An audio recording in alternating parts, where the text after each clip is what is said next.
We have a brand new song called Ghost that is being released on July 6th, Thursday, July 6th. And I've talked about that off and on. It's a great song. It's a great song. And I guess I don't want to get into its meaning necessarily, because when you guys hear it, I think you'll figure it out pretty. But it's not, it doesn't, ghost is not as the traditional meaning like an actual ghost. So you guys will have to hear it and see the video. But it came out great. It came out fantastic. So we were actually working on another song called Onward, and Anthony was on his way to JB's house to work on that song and to record some vocals. And when he got there, JB had been working on this riff that turned into Ghost. And Anthony liked it so much that they immediately worked on that. So Onward got pushed aside, and we worked on Ghost and got that recorded. And we involved Scott Alexander from the band Dishwalla on bass to record bass for us and to be in the music video. And we just had a great time putting all that together. Chris Collier mixed the song, and if you don't know who Chris Collier is, he's done the KXM records, which is George Lynch, Doug Pinnick, and Ray Luzier side project. And Chris has mixed the last couple Whitesnake albums and Korn. So he's an amazing mix engineer. So recorded the drums here, and everybody else did their stuff from their home studios, and then Chris mixed it, and it sounds fantastic, and I can't wait for you guys all day. So July 6th, the song will be available on all the streaming platforms, and then that evening, I believe that I see Mary's on here, maybe she can confirm, but we're aiming to do a YouTube premiere that evening at 8 o'clock Mountain Time. So if you're on the East Coast, it'll be 10 o'clock. If you're on the West Coast, it'll be 7 o'clock. She says nope. What are you saying nope to, Mare? I think she's saying nope to mowing the lawn. That's got to be what it is. So anyway, the YouTube premiere is going to be pretty cool because it'll go live, and we in the band will be in the chat room. So there'll be a live chat. So as you guys are watching this video and want to talk about the video, the band will be on there to chat back and forth with you. So it's going to be really interactive and should be cool to do that. We've never done that, so I don't know 100% how that's going to work or what that looks like, but that's something that we'll be promoting as well. So as many of you know or are aware, that's still some people don't know, but Scott Elliott and Stymie are no longer in the band. They left the band in the end of 20 and beginning of 21. And I've mentioned before that there wasn't some big blow up. There wasn't some big drama thing that happened. And to be honest, we don't really know how to put our finger on it. Maybe just all boils down to those guys wanted to be committed to their other band fully. So I don't really know. But, you know, losing two guys out of the band that have been there for, 25 years was a disappointment, to say the least. But we've continued on and are still making music. And Mary had mentioned last night that, because she edited the video, she put the video together and filmed it and all of that, and fantastic job. And she said, it's crazy that those guys aren't in the band anymore, but it still sounds like Midline. And, a lot of that's going to have to do with Anthony's voice, for one. But it's still me drumming. And then JB has been a part of the band for 7 years or so now. So he's been in the mix of the Midline sound and the writing style and all of that. And I think JB probably leaned that way to begin with. So it's cool that we still sound like Midline, even though two of the members have since left the band. And I've noticed also when some people leave their bands and they go on to do other things, they'll record something with that new thing and they'll say, oh, this is the best music I've ever written. And it kind of bums me out when you hear that, because my thought is to go back to, well, the band that they were in before, does that mean that they didn't care about that music or that wasn't their best?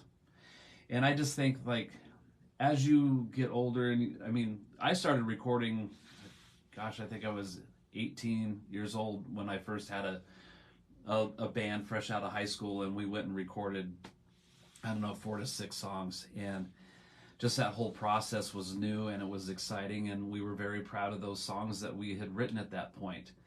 And when I go back and listen to those songs, which it's been years, but the times I have gone back and listened to it, it immediately takes me back to where I was in that headspace at that time, and I get really excited about listening to that music. And I think, wow, that was really great music for a bunch of kids just in high school or just barely out of high school. And so I don't look at that and grab it and take it to this brand new song and go, okay, in comparison, Ghost is the best song I've ever written. It's just an evolution in songwriting and recording and stuff that I've done. And so I don't like to say, oh, this is the best music I've ever written. I've recorded a lot of songs with several different bands. I had my band out of high school, and I thought that was great. And then recorded with another band called Ritual Bliss, and I thought, oh, that's really great music.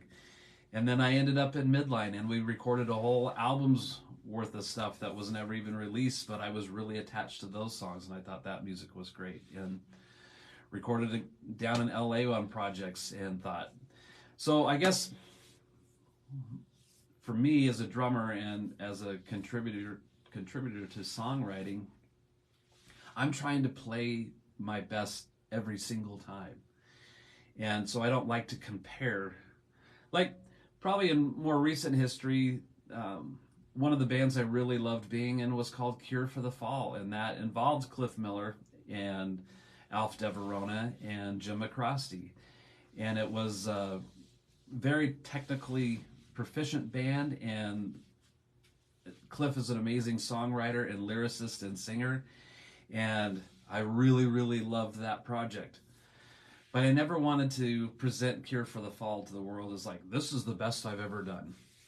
It was just, for me, it was like, this band that I'm in currently is really cool, and I really hope that people enjoy what we're doing, because I really enjoyed doing it. But I didn't ever want to say it, because I had recorded 2 albums with Midline prior to that, the In for a Quick Garden and the Wreckage album.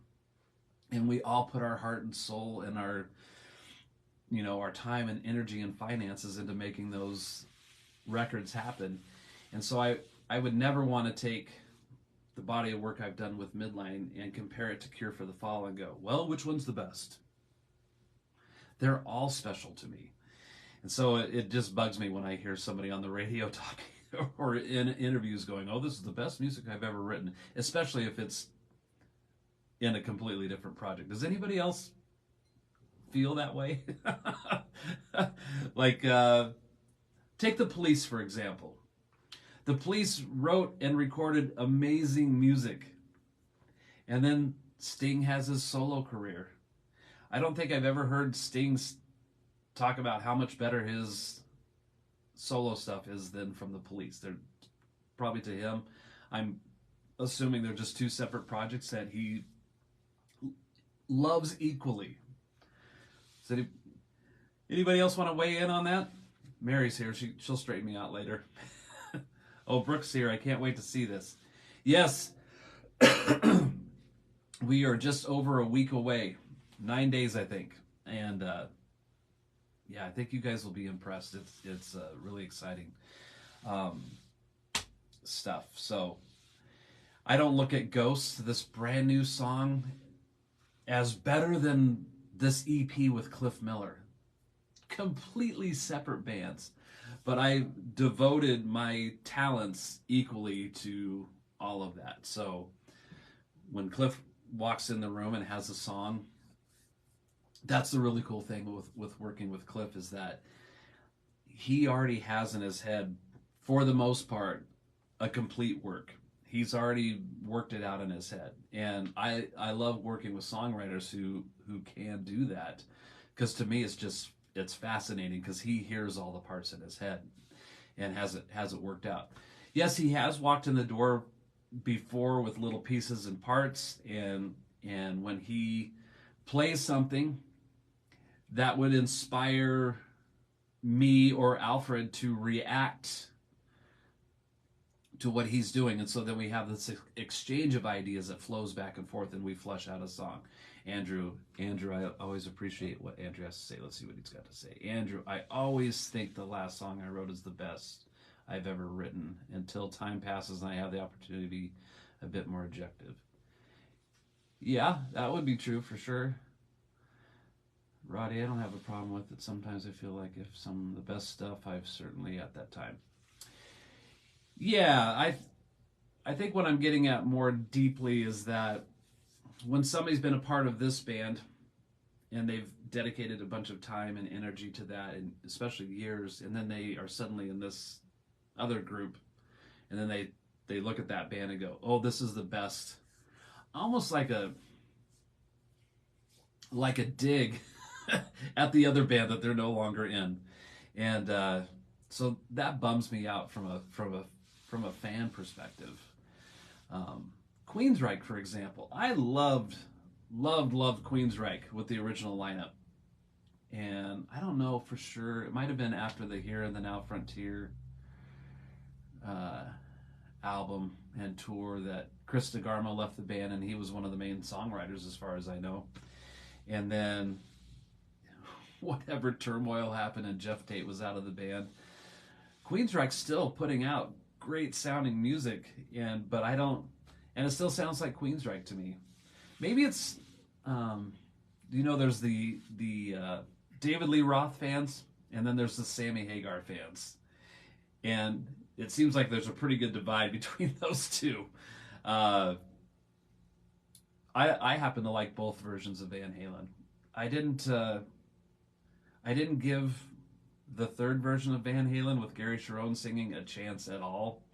I think Stymie had let me borrow that CD, and I don't even think I made it through the first song before I totally checked out, because to me it didn't sound like Van Halen anymore. But what was I talking about? Writing music with Cliff. Like, Cliff comes in, and I just love working on that stuff with Cliff, and then the Midline guys are here, and I love working on that stuff with Midline. But I wouldn't say that the Midline stuff is necessarily better or I'm more proud of than what I did with Cliff, or vice versa. If that makes sense to any of my friends that are watching. Yeah, but to Andrew's point, I think every time you write a song and that's the newest thing in your catalog, you typically look at that as, this is the best thing that I've done so far. And maybe, Andrew, do you think that might be related to having the same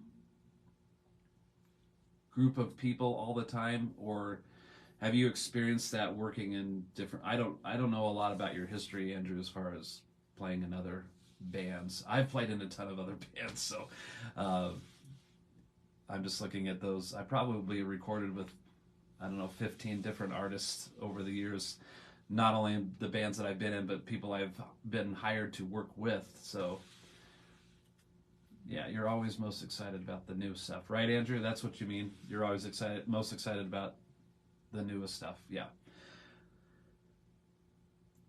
definitely. I guess, try not to lose my train of thought. I don't ever want anything that I'm working on to overshadow the other stuff that I was proud of. I'm very proud of the Midline catalog that I've been part of writing and recording with, and also the stuff that I wasn't even on, like the first album. I'm not on that record, and I'm not on the Damage Done record.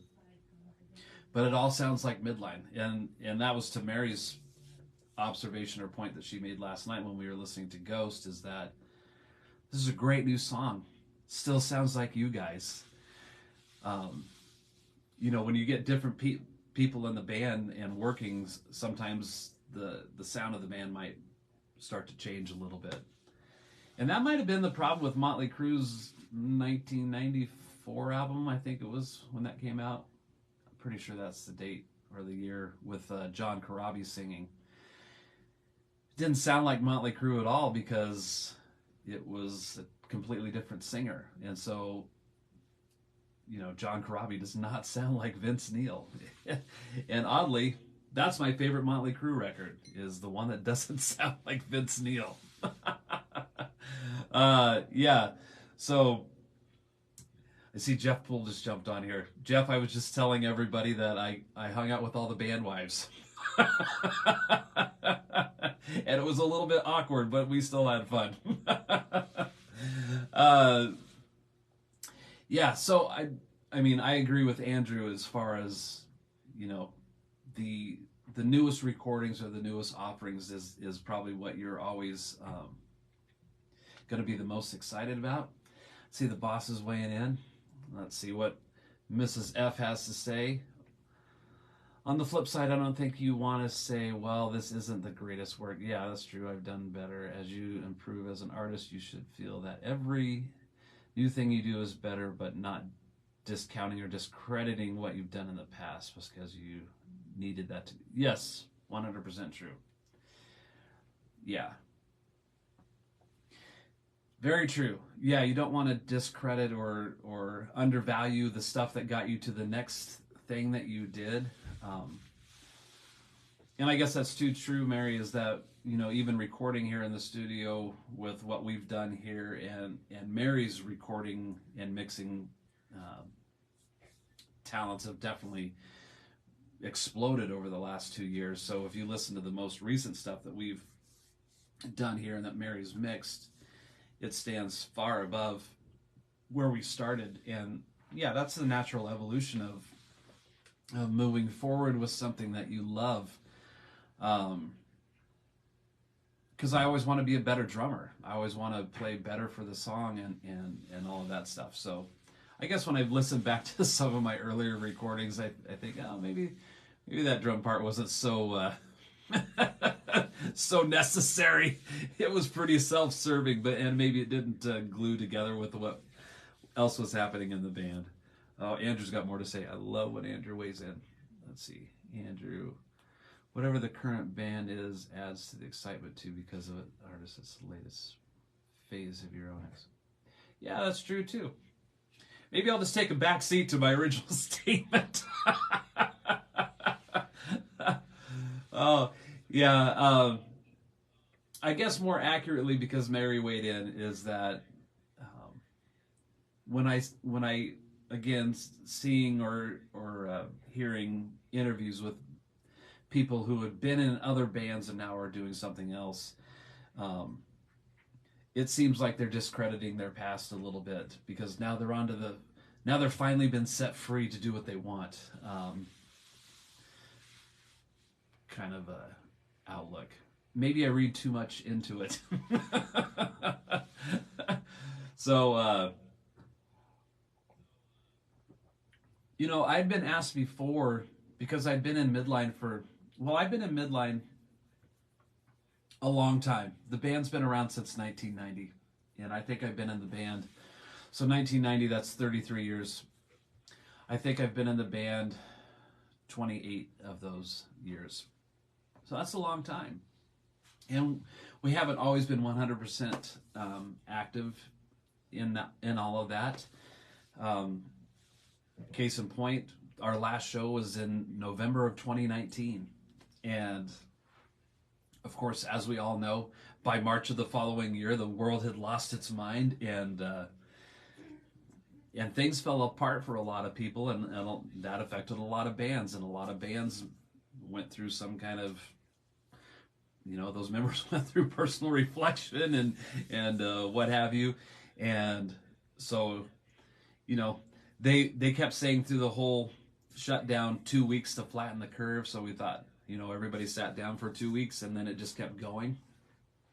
And So some people in the band weren't comfortable getting together because nobody really knew what to think. However, with Cliff, we continued to work, so we would play in more rural areas, within reasonable driving distance, and those places were completely, not on board with the whole shutdown. So we were able to keep working, and everybody in the band was fine to get together, and nothing ever happened to us. So we're still alive.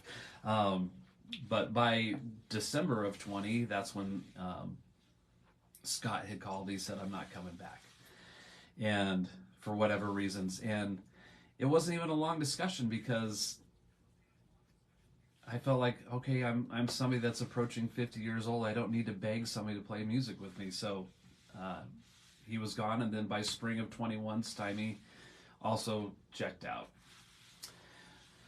Why am I watching my wife make frowny faces from the control room? What's going on in there? So you have to yell, because it's in the other room. I think we're trying to upload a new version, and yeah, so there's frustration in the other room, apparently. Oh, still at 92%? Hey, Manny, what's up, my friend? I see you on the Matt Starr videos with me, too, a lot. He's got great information. But at any rate, so, we had this change in the lineup. I guess what I was saying is that we haven't been 100% active in all of that time. So after those guys left, Anthony and I and JB got together kind of infrequently, working on some stuff. And then I didn't say brownies. I don't think so. Dang it, I lost my train of thought. Thanks a lot, Manny. So anyway, before all of that happened, I had Cure for the Fall, and I had left Midline for a short period of time and wanted to do something else. And then I had some people ask me, what did I prefer? Did I prefer playing with Midline, or did I prefer playing with Cure for the Fall? And I loved being in Cure for the Fall, and I loved that songwriting, and I loved the lyric content of that band, and it was really important to me, that all that stuff we were doing. But I couldn't say I liked that over Midline, because Midline has had such an important role in my life. I got into Midline right as they were hitting this big stride on radio and selling. I think we sold over 10,000 albums just here locally, and record labels calling like crazy, and that whole exciting tornado of things that was happening at that time. So, and playing huge shows with that band, playing in arenas and opening up for tons of national bands. That was like, so maybe to Mary's point, like that body of work and that time period was very, very special, and it continues to be. New 8x10s of the band. This is the last 8x10 that we had. Somebody had started signing it at one of the last shows we did, and they never came back and picked it up. So this was the last 8x10 that we had. The new one will just have me and Anthony and JB in it. The picture that you guys have seen online recently. The funny thing about Mary designing this is that about 6 weeks after we had released this photo, Seven Dust released a photo exactly the same as this one. It had the black bars. It said Seven Dust here instead of Midline. It had this gray background, and it had the members of Seven Dust in the same order